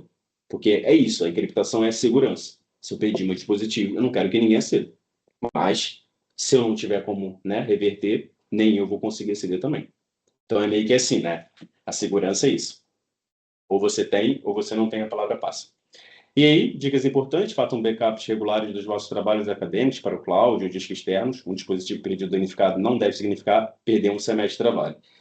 Eu sempre gostei muito de discos e pendrive. Eu ainda tenho meu pendrive para coisas muito pequenas. O disco já está quase acabando. Eu só tenho que tirar mais algumas coisas. E eu tenho utilizado, eu pago, né, todo mês o Google Drive, mas vocês também não precisam pagar, tem até 15 gigas. E os meus documentos, né, digitalizados, porque eu tenho medo também de perder minha pasta, outras coisas importantes da minha faculdade, do trabalho da FCCH, eu tenho guardado lá. Então eu consigo visualizar rapidamente e baixar essas informações. E eu sei que está lá. E a vantagem da Google, da Microsoft, é a escalabilidade. Os seus dados estão guardados no servidor no Brasil, no Marrocos e no Japão. Perdeu a conexão com o servidor do Brasil, ele está replicado no Marrocos e no Japão. Perdeu com o Japão, tem no Marrocos. Perdeu com tudo, é porque o mundo está sem internet. Então, assim, vocês fiquem tranquilos que vocês não vão perder esses dados. A não ser que vocês os apaguem da vossa conta, que também é outra coisa que tem que tomar cuidado, tá bem? Mas, se apagou, tem a questão da lixeira, que vocês podem, né, recuperar. A respeito dessa questão de segurança de dispositivos, o bloqueio, vocês têm alguma dúvida ou pergunta relacionada à atualização, um programa ou período, ou não tem nada? Não? Ok. Então, quando vocês me falarem, eu vou seguindo, que é só para também não ocupar muito tempo de vocês. Tá acabando. E depois, identificação, né? Phishing e como reconhecer ataques. O que é o phishing? Mensagens fraudulentas que tentam enganar para revelar dados pessoais, palavras, passos ou bancárias. Antes de explicar, eu vou contar um relato que aconteceu e que é muito interessante. Por isso que eu falo, fiquem atentos a tudo que chegar no e-mail da faculdade que seja duvidoso. Ano passado, ok? Inclusive também eu fui pego de surpresa, e isso é bom, mesmo sendo da informática. Ao acordar, havia um e-mail na minha caixa dizendo que a nova FCCH iria disponibilizar o Spotify grátis para os alunos, ok? Uma colaboradora, que eu não vou falar o nome, que é minha amiga, me mandou mensagem imediatamente perguntando se isso era verdade. Eu, na hora, já visualizei que era errado e falei que não era para ela abrir e já imediatamente contactei até o meu chefe falando que a gente estava recebendo essas informações, ok? Foi quando ele falou que era um teste para que a gente pudesse, né, trabalhar essa questão da segurança da informação com as pessoas da faculdade para que isso não viesse a acontecer. Só para que vocês tenham noção, provavelmente esse e-mail deve ter sido enviado para 7, 8 mil pessoas, ok? 5.200 pessoas leram o e-mail, certo? E 1.200 pessoas clicaram na URL que levava para um outro caminho. Isso é muito grave e perigoso. Se vier a informação que você tenha dúvida, não clique. E aí, o que acontece? Eu posso até tentar mostrar aqui para vocês rapidamente. Vou mostrar por aqui mesmo. A informação vinha, como vocês conseguem visualizar, né? Aqui, em cima no texto. Spotify grátis aos alunos. Vinha aqui uma imagem do Spotify, muito bonitinha, do ícone. E vinha algumas informações. Mas algumas dessas informações estavam com um erro de português escrito errado. Okay? E a imagem também estava diferente. Na hora, eu confesso para vocês que eu nem leio o conteúdo do texto, nem mais. Eu leio diretamente, foi aquilo que eu mostrei para vocês. A URL, o endereço de e-mail que veio. E estava informática, @fcsh.net. Eu até imaginei que a gente talvez tinha comprado um domínio para fazer alguma coisa, mas ali eu já vi que era o erro. Eu falei, isso não é da faculdade, porque não é fcshunl.pt. E então, assim, eu só abri o e-mail, mas não cliquei no link. Ok? Mas quando vocês já visualizarem, vocês conseguem passar por cima, como está falando aqui, e já visualizar que a URL não é fidedigna da faculdade. Tenho dúvida? Envia para o helpdesk@fch. Olha, acabei de receber esse e-mail e estou um bocado, né, desconfiado. O que eu devo fazer? Exemplos. Quando eu estava no campo, há 2 a 3 anos atrás, nós recebemos vários e-mails da Polícia Judiciária, ok? E vinha o meu nome, vinha algumas informações que não eram mesmo minhas, mas vinha o meu nome certinho e a insígnia da Polícia Judiciária. Só que, assim, o texto estava escrito muito mal, estava estranho, ok? Então, assim, se vocês receberem, imagina, isso acontece já, e eu vou dar a dica para vocês. Recebeu uma informação, se não for o João, ok? Que o João escreve das duas formas, recebeu uma informação de um órgão português, uma escrita do português do Brasil. Tem alguma coisa aí estranha. E vice-versa também. Tem alguma coisa estranha. Então, já visualizei pessoas com português do Brasil escrito errado, ou certo, o português de Portugal também escrito errado ou certo, ou inglês ou espanhol. Então, é assim, é ler a informação e verificar se está escrito correto e se faz sentido para você. E da maioria das vezes, eu sempre recebo de banco ou das finanças, já recebi também, né? Urgência artificial, urgente. O seu IRS já foi colocado na sua conta, uma suposição. Clique aqui para visualizar o comprovante. Aí a gente tem que analisar. Eu fiz algum IRS agora? Eu tenho que receber alguma coisa agora? Então, são essas coisas, são essas palavras, essas táticas que eles utilizam que a gente tem que tomar atenção. Remetentes suspeitos, que é aquilo que eu falei, e-mails de domínios estranhos ou ligeiramente diferente do oficial, ok? Se eu mandar um e-mail assim para vocês, vocês podem excluir na hora. fcch-lisboa.com em vez de fcchunl.pt, ok? Ou até fcchul.pt. Cadê o N? Não confio. Passo errado sobre os links sem clicar, o URL real aparece no canto inferior, que foi aquilo que eu falei também, que sempre tem necessidade de fazer a leitura. E uma das formas também é a questão do erro gramatical. Mensagens oficiais raramente têm erro de ortografia ou gramática estranha. E outra coisa, bancos e universidades nunca pedem palavra passe por e-mail. Alterar é uma coisa, mas aí precisa ter o endereço, né, fiel da faculdade. Agora, olha, me envia sua palavra passe que eu preciso aceder ao sistema para aprovar o seu empréstimo ou o seu cartão de crédito. Não, nunca envie. Tá bem? Então, é um tipo de ataque que é muito utilizado e que a gente recebe todo dia, inclusive na faculdade. Já recebemos algumas vezes e quando alguém... E por isso que eu estou falando que é importante que vocês enviem, porque eu consigo, no back-office da conta do Google, bloquear e a gente não receber mais isso novamente. Alguém tem alguma dúvida a respeito dessa questão aqui? Não? Ok. Seguindo, e para finalizar, que só tem mais 3 slides, eu queria falar uma coisa que é interessante tomar cuidado também, para vocês fiquem de olho, mesmo que não esteja associado à questão do estudo agora, do que vocês vão, né, no caso, iniciar, mas é a vossa pegada digital. Tudo que fazem online deixa rastro. Tudo. Desde pesquisas no Google até likes no Instagram, as vossas atividades online são registradas, analisadas e usadas para criar um perfil detalhado sobre vós. Empresas, anunciantes, até potenciais empregadores podem aceder a essas informações.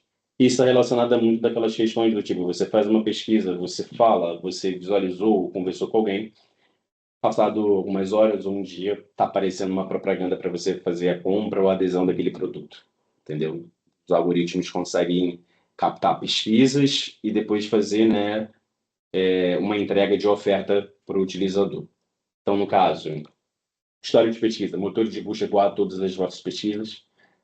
Passado 2 meses, 1 mês, se quiser, excluo, ok? Porque senão vai continuar. Localização de GPS, aplicações de rastreio de vossos movimentos constantes. O Google tem o Google, eu esqueci o nome agora de uma questão que tem no Google, acho que agora eu não lembro. Ele fica coletando todo o nosso GPS quando está ativo, ok? E ele consegue depois mostrar por onde a gente passou naquele dia, qual foi o transporte que a gente utilizou, quanto tempo andou de bicicleta, quanto tempo foi de comboio. Então também tem essa questão da localização de GPS. E outros programas também. Redes sociais, pois comentários e interações são permanentes. Tudo que vocês colocarem, até que vocês apaguem, ou que alguém print, vai ficar lá. Então é uma história que vai ser, no caso, se vai poder ser acedido por qualquer pessoa do seu círculo social ou não. Compras online, a mesma coisa. Sites criam perfis baseados nos vossos hábitos de consumo. E aqui tem como reduzir a vossa pegada. Use navegação privada ou browser focados em privacidade, Firefox e Brave. Eu utilizo muito Brave.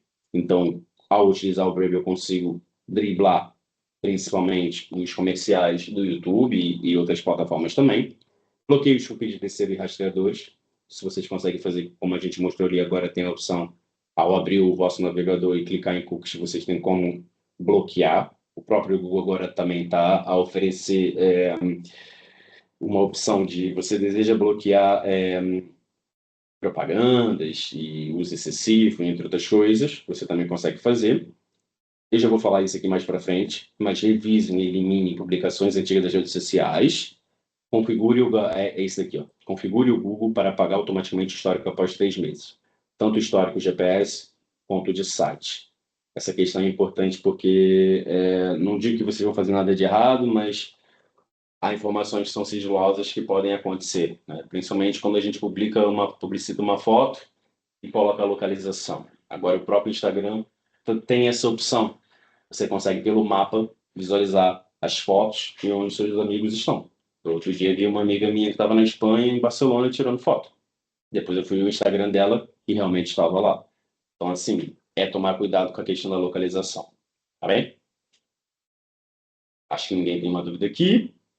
Para finalizar já, vou prosseguir. Privacidade nas redes sociais, ok? 73% partilha em excesso. Dos jovens partilham localização em tempo real expondo-se a risco, como eu acabei de falar agora. Isso pode ser relacionado a qualquer coisa, problema interpessoal, relacionado à segurança, entre outras coisas. Perfis públicos. mantém contas totalmente públicas acessíveis a desconhecidos. Ok? O meu perfil no Instagram é bloqueado. No meu Twitter, não. Mas também deveria ser bloqueado, ou eu posso bloquear. Mas é isso que eu estou falando que é interessante. Uma pessoa que sabe do seu usuário, acessa a sua rede social, não digo de acessar com a sua palavra passe, consegue fazer inúmeras coisas, seja baixar fotos suas e usar a inteligência artificial para fazer mudança, consegue pegar parte do texto que você escreveu e consegue alterar para também enganar, criar uma fake news. Então, assim, tenham cuidado, do tipo, imagina que vocês querem ter uma rede social, tenham duas. Uma privada somente para o familiar, amigo de vocês, e uma outra que é aquela que, eu coloco uma imagem que eu viajei para o norte e eu tirei aqui, talvez, não sei, de uma igreja, mas que não tem muita informação de você, não tem muito sua foto. São coisas, como às vezes as pessoas fazem relacionado ao trabalho profissional, que tem uma rede, um Instagram externo, que não publica tanta coisa relacionada ao seu pessoal. E 41% arrependimento posterior, admite lamentar algo que publicaram online. Quem nunca, né? E hoje eu vou falar no próximo por que é importante tomar cuidado com isso. Guia rápido da privacidade. Tornem perfis privados, apenas amigos podem ver publicações, ou melhores amigos. Desative a localização, não mostra onde estão em tempo real. Revisem marcações, ok? Aprovem fotos antes de aparecerem no vosso perfil.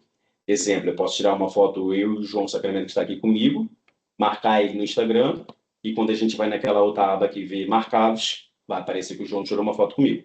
Se o João não aprovar, essa foto não aparece ali. Então, só vai aparecer na minha rede social, certo? Limpem seguidores, é muito importante isso. E tomem cuidado com as pessoas que vocês abrem a rede, porque às vezes pode ser uma pessoa muito fixe, interessante, mas pode estar ali para fazer engenharia social, conhecer mais do seu perfil, sabe? Tomem cuidado com isso. E pensem antes de publicar. Conteúdo pode ser capturado e partilhado, que foi o que eu acabei de falar agora. Tirar um print de uma imagem, tirar uma print de um texto que você escreveu no momento que estava, talvez, um pouco nervoso ou algo do tipo. Isso é bem importante porque pode trazer problemas para você no futuro, ok? E para finalizar, eu queria falar um pouquinho sobre cyberbullying e fake news, que é algo que estamos acontecendo muito. O que é o cyberbullying? Assédio, ameaças ou humilhação através de plataformas digitais. Se for alvo ou testemunhas, não fiquem calados. Como agir? Não respondam aos agressores, não alimentem o comportamento, guardem provas, né, screenshots, mensagens, publicações. Bloqueiem e reportem nas plataformas. Isso aqui está da faculdade, mas não precisa, ok? Foi um erro meu. Fale com alguém de confiança, familiar ou amigo. Uma das redes que eu vejo isso muito acontecer é no Twitter. Mesmo, às vezes, a gente fazendo a denúncia, os moderadores acreditam que talvez aquilo não vá ferir as regras e aquele conteúdo fica, né? Outro dia eu tive de fazer uma denúncia de uma pessoa que realmente aquilo que ela falou foi muito desumano e o X disse para mim que aquilo não feria as regras da comunidade. É complicado, mas é o nosso trabalho, ok? E a questão das fake news, também nós estamos sendo bombardeados a todos os anos com a evolução da tecnologia, ok? Informações falsas que se espalham rapidamente, muitas vezes com aspecto crítico. Como estudante universitário, tem a responsabilidade de verificar antes de partilhar. Verifique a fonte. É um site reconhecido e credível. Vocês conseguem visualizar, tem uma página no Instagram, tem alguma outra rede social, pessoas estão falando disso na internet em mais de uma fonte, ou é só numa fonte? Percebe? Se é só numa fonte, então se calhar isso ainda não é verdade. Procure a mesma notícia em outros meios de comunicação. Desconfie de títulos sensacionalistas e emocionais. Aquela coisa muito forte, rápida, logo. Não acredite. E use ferramentas de fact-checking, polígrafo observador, ou fact-check, que também pode ajudar nessa questão de analisar fake news. A vossa segurança digital começa com pequenas ações diárias. Protejam-se, questionem e naveguem com responsabilidade. Estão preparados para o mundo digital. Alguém tem alguma dúvida relacionada à apresentação?